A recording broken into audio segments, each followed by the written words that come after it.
Hi viewers. இன்னைக்கு நம்ம பார்க்க போகிற டாபிக் என்ன பார்த்தீங்கன்னா ஜென்ரல் வெக்காபுலரி தான். ஸோ எங்கெல்லாம் பயன்படுத்துவாங்க பார்த்தீங்கன்னா பொதுவாக வாழ்க்கை, கலை, தத்துவம் இந்த மாதிரி நேரங்களில் பயன்படுத்தக்கூடிய வெக்காபுலரி தான் நம்ம பார்க்க போகிறோம் இன்னைக்கு. Which means theories about life, art, philosophy இது மாதிரி வெக்காபுலரிஸ் தான் நம்ம பார்க்க போகிறோம். ஃபர்ஸ்ட் ஸ்க்ரீனில் நீங்கள் பார்க்க முடியும் ஆல்டூரிசம் அப்படிங்கிற இந்த ஆங்கில வார்த்தை.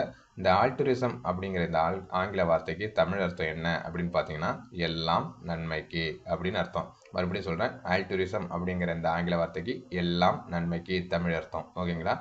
ஸோ அடுத்ததாக நம்ம பார்க்கக்கூடிய ஆங்கில வார்த்தை என்ன அப்படின்னு பார்த்தீங்கன்னா ஏத்திசம். ஏடிஹெச்இஐஎஸ்எம் ஏத்திசம்.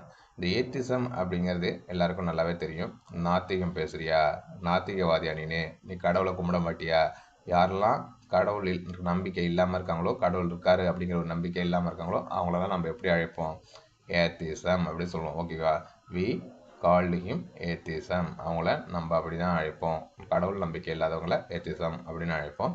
ஸோ அடுத்ததாக நம்ம பார்க்கக்கூடிய ஆங்கில வார்த்தை என்ன பார்த்தீங்கன்னா சேவனிசம். இந்த சேவனிசம் அப்படிங்கிறதுக்கு தமிழ் அர்த்தம் என்னன்னு பார்த்தீங்கன்னா CHAUVINISM சேவனிசம். இதுக்கான தமிழ் அர்த்தம் என்னன்னு பார்த்தீங்கன்னா என் கட்சி பெரிது என்ற மனப்பான்மை. அதாவது என்னுடைய பார்ட்டி பெருசுரா, உன்னோட பார்ட்டி சின்னதுதான். என்னோட கட்சி எத்தனை தொண்டர்கள்னா 2.5 கோடி தொண்டர்கள் இருக்காங்க, உன்னுடைய கட்சியில் 1.5 கோடி தொண்டர்கள் தான் இருக்காங்க, அப்போ என்னோட கட்சி தான் பெருசு அப்படின்னு சொல்கிற அந்த மனப்பான்மை தான் சேவனிசம் அப்படின்னு சொல்லுவாங்க. சேவனிசம்னா என்னோட கட்சி பெருசு அப்படிங்கிற ஒரு மனப்பான்மை கொண்டவங்க தான் சேவனிசம் அப்படின்னு அழைப்போம். ஸோ அடுத்ததான ஆங்கில வார்த்தை என்ன, இங்கிலீஷ் வேர்டு அப்படின்னு பார்த்தீங்கன்னா கன்சர்வேட்டிசம் அப்படிங்கிற.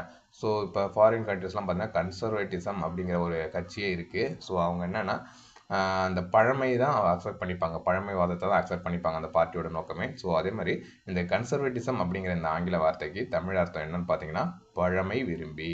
ரொம்ப அந்த பழமையிலே இருப்பாங்க பார்க்குறதுக்கு. புதுசாக ஒரு மாடர்னிசம் வந்துச்சுன்னா அதை என்ன பண்ணுவாங்க, அதை அகேன்ஸ்டாக இவங்க கழகத்தை ஏற்படுத்துவாங்க. எங்களுக்கு கன்சர்வேட்டிசம் தான், பழமை விரும்பி அப்படிங்கிற மாதிரி தான் சொல்லுவாங்க. ஓகேங்களா?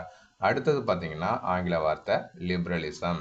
லிபரலிசம் அப்படின்னு சொன்னாலே நம்ம எல்லாருக்குமே டக்குன்னு மைண்டில் ஸ்ட்ரைக் ஆகும். ஸோ ஃப்ரீடமாக இருக்கிறது, ரொம்ப சந்தோஷமாக இருக்குது, அதான் லிபரலிசம் அப்படின்னு சொல்லுவோம். ஓகேங்களா? ஸோ லிபரலிசம் இந்த ஆங்கில வார்த்தைக்கு என்ன பார்த்தீங்கன்னா தமிழ் அர்த்தம் பெருந்தன்மை, சுதந்திர போக்காக இருக்கிறது. அதுதான் இந்த லிபரலிசம் அப்படிங்கிறதுக்கு இந்த ஆங்கில வார்த்தைக்கு தமிழ் அர்த்தமாக இருக்குது. ஓகேங்களா? பெருந்தன்மை அப்படின்னு சொன்னால் அதுக்கு ஆங்கில வார்த்தை லிபரலிசம் அப்படின்னு நம்ம சொல்லலாம். அடுத்ததான ஆங்கில வார்த்தை என்ன அப்படின்னு பார்த்தீங்கன்னா ஜஸ்ட்டு ரேடிகலிசம் அப்படின்னு சொல்லுவாங்க. ரேடிகலிசம் அப்படிங்கிற இந்த ஆங்கில வார்த்தை அதுக்கு என்ன தமிழ் அர்த்தம் அப்படின்னு பார்த்தீங்கன்னா அடிமட்ட புரட்சி எண்ணம். ஃபண்டமெண்டலாக அவங்களுக்கு என்னது, புரட்சி உண்டாக்குற எண்ணம் தான் அப்படின்னு சொல்லுவோம். ஸோ ஓகேங்களா? அவங்கள தான் ரேடிகலிசம். எதுக்கு எடுத்தாலும் என்ன சொல்ல போனால் கவர்மெண்ட்டுக்கு அகேன்ஸ்டாக அடிக்கடி என்ன பண்ணுவாங்க, ஸ்ட்ரைக் அடிச்சுட்டே இருப்பாங்க, ஏதோ ஒரு விஷயத்துக்கு போராடிட்டே இருப்பாங்க. அந்த போராட்டம் நடத்துபவர்களை நம்ம என்ன சொல்லணும்னா ரேடிகலிசம் அப்படி சொல்லுவோம். யாரெல்லாம் போராட்டம் புரட்சி பண்ணுறாங்களோ அவங்கள தான் ரேடிகலிசம் அப்படின்னு நம்ம சொல்லுவோம். அதுக்கு ஆங்கில வார்த்தை. ஓகேங்களா? ஸோ அடுத்ததான ஆங்கில வார்த்தை என்ன பார்த்தீங்கன்னா ரியலிசம். REALISM realism. இதுக்கு என்ன தமிழ் அர்த்தம் அப்படின்னு பார்த்தீங்கன்னா யதார்த்தவாதம் அப்படி சொல்லுவாங்க.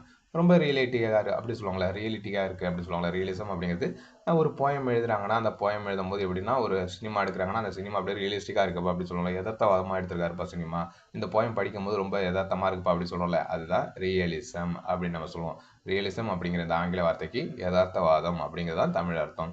அடுத்ததா ஆங்கில வார்த்தை என்ன அப்படின்னு பார்த்தீங்கன்னா ரொமான்டிசம் அப்படின்னு சொல்லுவாங்க. ரொமான்டிசம் சொன்னோடனே நம்ம ஆளுங்க எல்லா மைண்டில் ஸ்ட்ரைக் ஆகும். என்னென்னா லவ், மேரேஜ் இந்த மாதிரி தான் போய்ட்டுருக்கோம். அப்படி இல்லை. ரொமான்டிசம் அப்படிங்கிறது பார்த்தீங்கன்னா இங்கிலீஷ் லிட்ரேச்சர் படித்தவங்களுக்கு நல்லாவே டிஃப்ரென்ஸ் தெரியும். ஸோ அதுக்கான தமிழ் அர்த்தம் என்ன பார்த்தீங்கன்னா கலை இலக்கிய ஈடுபாடு. ரொம்ப இந்த ஆர்ட்ஸ் மேலே, இந்த கலை மேலே, அந்த கலைகள்லாம் இருக்குல்ல, அந்த கலை இலக்கிய ஈடுபாடு அது மேலே கொண்ட பற்று. ஓகேங்களா? அதுதான் ரொமான்டிசம். ஆங்கில இலக்கியம் படித்தவங்களுக்கு நல்லாவே தெரியும் இது ரொமான்டிசம் அப்படிங்கிற விஷயம். ஸோ அடுத்தது என்ன, ஸ்கெப்டிசம் அப்படிங்கிற ஒரு ஆங்கில வார்த்தை. இந்த ஸ்கெப்டிசம் அப்படிங்கிற இந்த ஆங்கில வார்த்தைக்கு என்ன தமிழ் அர்த்தம் பார்த்தீங்கன்னா எல்லாத்துக்குமே சந்தேகப்படுறது தான் ஸ்கெப்டிசம். எல்லாத்துக்குமே சந்தேகப்பட்டு அதை ஊடுருவி போய் பார்க்குறது, என்னடா நினச்சி ஏன்டா அப்படி ஆயிடுச்சுன்னு. ஸோ அந்த ஸ்கெப்டிசம் அப்படிங்கிற ஆங்கில வார்த்தைக்கு தமிழ் அர்த்தம் என்ன பார்த்தீங்கன்னா எல்லாவற்றிலுமே சந்தேகம், எதுக்கெடுத்தாலும் சந்தேகம் அப்படிம்பாங்க. நிறைய பேர் நம்ம மேலே நம்பிக்கை இல்லாமல் சந்தேகப்பட்டுகிட்டே இருப்பாங்களே, அதுக்கு பேர் தான் ஸ்கெப்டிசம் அப்படிங்கிறாங்க. ஸோ அடுத்ததாக ஃபைனலாக பார்த்தீங்கன்னா டோட்டலிட்ரேஷன் அப்படின்னு சொல்லுவாங்க. அது டோட்டலிட்ரேனியம்ஸ் அப்படின்னு சொல்லுவாங்க. அந்த டோட்டலிட்ரேயன் அப்படிங்கிறதுக்கு என்ன தமிழ் அர்த்தம் அப்படின்னு பார்த்தீங்கன்னா ஒற்றை ஆட்சி முறை அப்படிங்காங்க. சர்வ அதிகாரம் சொல்லுவாங்க. ஹிட்லர் எப்படி ஜெர்மனியை ரொம்பவே ஒரே ஆளாக இருந்துட்டு பயங்கரமாக வச்சு குத்துன்னு குத்துனாரு ஹிட்லர் அவரை இந்த ஜெர்மனி நாட்டில் ஒரே ஆளாக இருந்துட்டு. ஸோ அதான் ஒற்றை ஆட்சியல் முறை சர்வாதிகாரம் அப்படிங்கிறது தான் இந்த டோட்டலிட்டேனிசம் அப்படின்னு சொல்லுவாங்க. ஓகேங்களா? ஸோ இந்த வீடியோ உங்களுக்கு பிடிச்சிருக்குன்னு நம்புறேன். மறக்காமல் சப்ஸ்கிரைப் பண்ணுங்க சேனலை. தேங்க்யூ ஃபார் வாட்சிங் மை வீடியோ.